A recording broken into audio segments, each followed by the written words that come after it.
Hey guys, welcome to my channel, All Things Music. I'm Jeremy Hawes.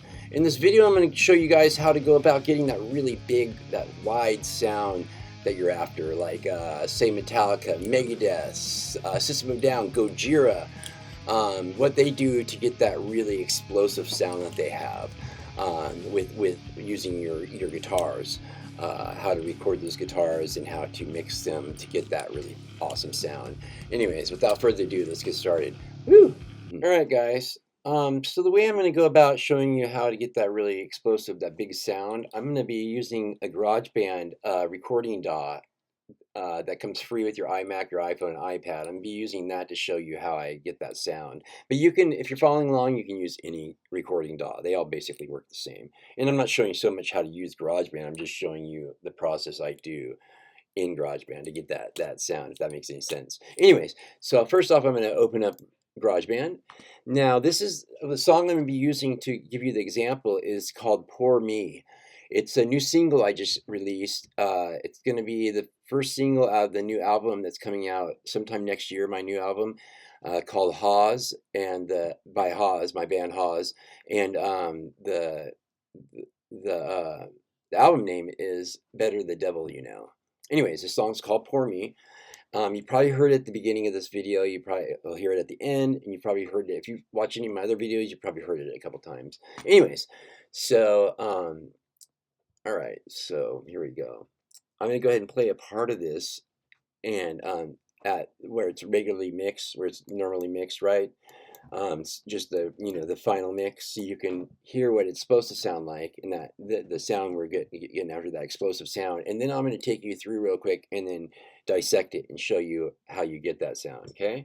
So one other thing is I want to tell you is I went through and color coded all the tracks here so you can see a little bit easier what I'm talking about. So the red tracks are all the rhythm guitars. These are the ones we're going to be working on. Okay. And so I'm gonna go ahead and play that for you real quick. Poor Me.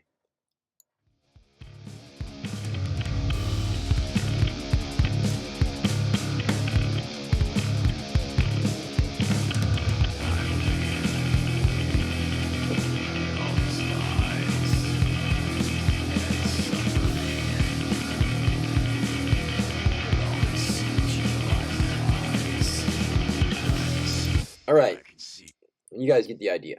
Okay, so first off, I'm going to go ahead and I'm going to turn off everything but these rhythm tracks. And right away, I'm just going to take off two of these tracks because these first two right here, these are basically the same. They're the same take. It's just I split the signal. One goes to an amp sim and one goes to a live tube amp, with a microphone, and I blend the sound. So this is basically, I'm just going to take it down to one, so we're just dealing with one right now. It's just because it's just easier to explain this way. So just pretend I didn't say any of that other stuff. This is basically your first rhythm track, okay? So this is the first track you're laying down, and this is just my tube amp, So I'll give you just the guitar part.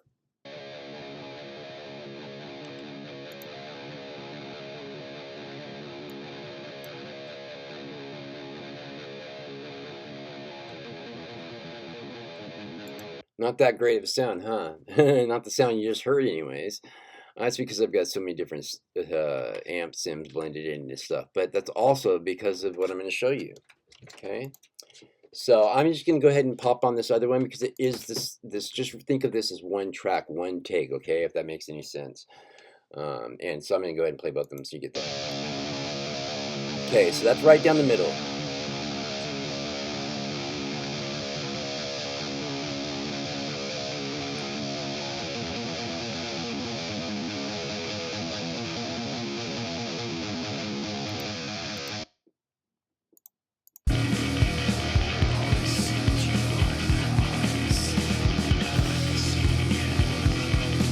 See, it's kind of quiet in the background.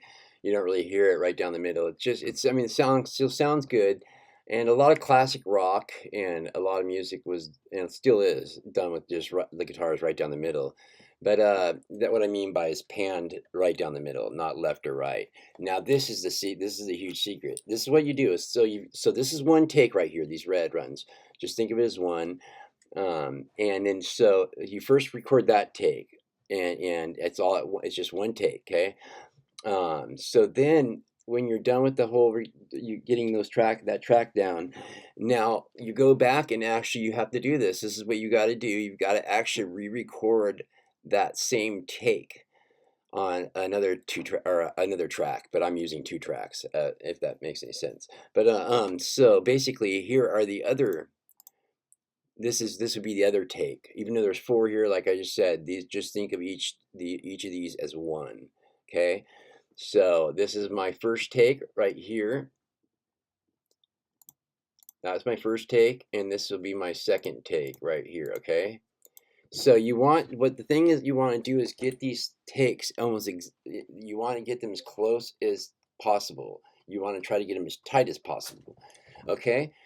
And now another thing is you might be thinking, how I'll save myself some time and just copy this one and then make a copy, duplicate it or whatever, and then I'll have two tracks that are basically super tight. Well, that's not going to work. You can't. It doesn't work that way.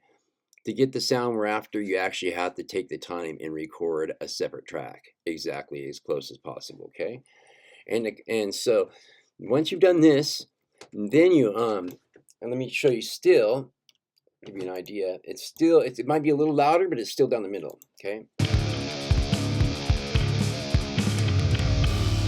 Oh no, it's still the same track. I'm sorry. Watch.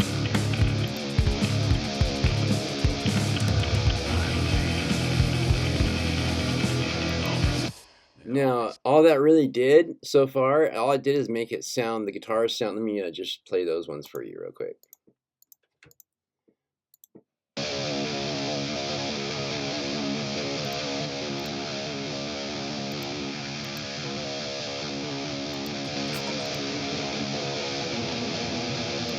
See what it did? It almost made it like it's just like too much going on, where it just sounds really off, like I'm not playing it, because you can tell I'm not exactly on, or you wouldn't be able to hear that. Anyways, so this is what you want, actually, not that sound, but you want to get these tracks like that. Now, once you got close as you can, and I could have been a little bit more tight on these, but you want to take, this would be one track basically right here, these two tracks.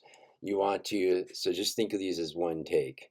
And you're going to want to flip these guys all the way right to your right ear. Say you have headphones on, or your right speaker, okay?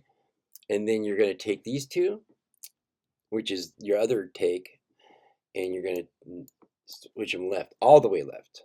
You want them cranked left and right completely for your rhythm guitars. Now, check out the sound.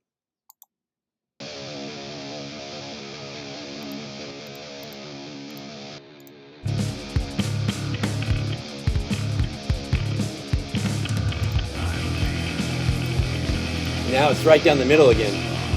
See the difference?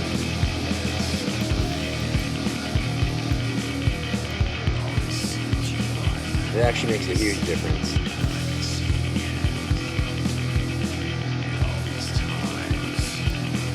You can tell, huh? I can tell. If you got headphones on, you really can tell. But here we go. I'm going to play them again by themselves. So you got one. Here you go.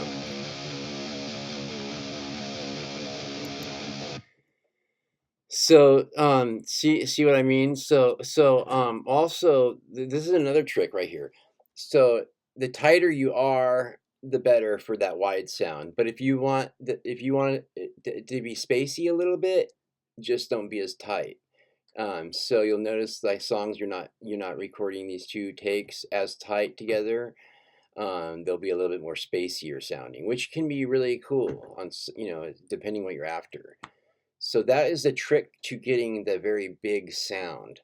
And you also can do other things like with your vocals, you want to do a lot of panning, not all the way left and right, but I'll have another video explaining how to pan your vocals and your backing vocals and your double. I double my vocals up a lot, and I also use backing vocals, and I do a lot of octave vocals too, like one high, one low octave. Usually I do like a pan. I do one vocal. I do two takes close as possible. I do them like halfway left, or like a third left, a third right, and then I do one lower vocal and I'll do that right down the middle. And I like to do that a lot, something like that. But anyways, I'll have another video showing you how to do vocals, and then also you can use this with your other guitars, your leads. You can you want your bass right down the middle. But you can do this with your cymbals and your toms on your drums and all that stuff, and your synthesizers, any other effects you have, you can pan those and get an even wider sound. Now this gets really difficult here because it looks like I already got a lot of, okay, so just pretend, we're just going to take this off. Pretend these are the two takes you're doing, okay? You got a right and a left here, okay? Now, because these are just the added amp sim onto it, basically, this other track. So say you do this, and this is how you start your song off, but you want the chorus to really explode, because basically I'm doing the whole song as a wide thing. So it's just the whole song's kind of wide. But if you want your song to go from a smaller sound to a bigger sound, this is the trick you're going to do. You're gonna start off with, say, either one guitar down the middle, you know, like this, and you know, one guitar down the middle like this, basically, and one guitar down the middle, and you can start a song off like this, but I'd rather have both my you know, left and right like this. So you can start the song off like this, but if you want the chorus to explode, then you're going to want to do two more takes as close as possible. And then when it comes to the chorus, you're going to want to kick those two takes in, and then you're going to pan those left and right also. And so you're going to actually have four different takes all together.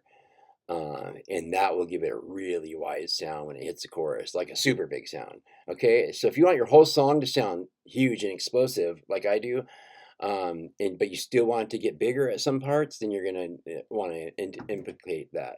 But like I said, you can't just copy and paste one of your tracks and call that a different take. It doesn't work that way. You can even try it and offset it a little bit. It won't work. It does this weird funky thing. It just doesn't work that way. Hey guys, I hope you guys enjoyed the video. Hope it was helpful. If you guys want to see more videos like this, anything to do with music, either recording, performing, you know, publishing, that kind of stuff, please check out my channel, All Things Music. If you guys want to see or learn how to use the GarageBand, the free recording DAW that comes with iMac, your iPhone, or iPad that you saw me use in this video, more in depth, anyways, please check out my other channel, All Things GarageBand. If you like any of the music you hear throughout these videos, like the song you just heard called Poor Me, please check out my music channel at Jeremy Hawes, and the band is called Hawes, okay? I'd love to hear what you guys think. Please leave some comments. I'll see you guys on the flip side. Don't do anything I wouldn't do that leaves it wide open. Woohoo! Yeah.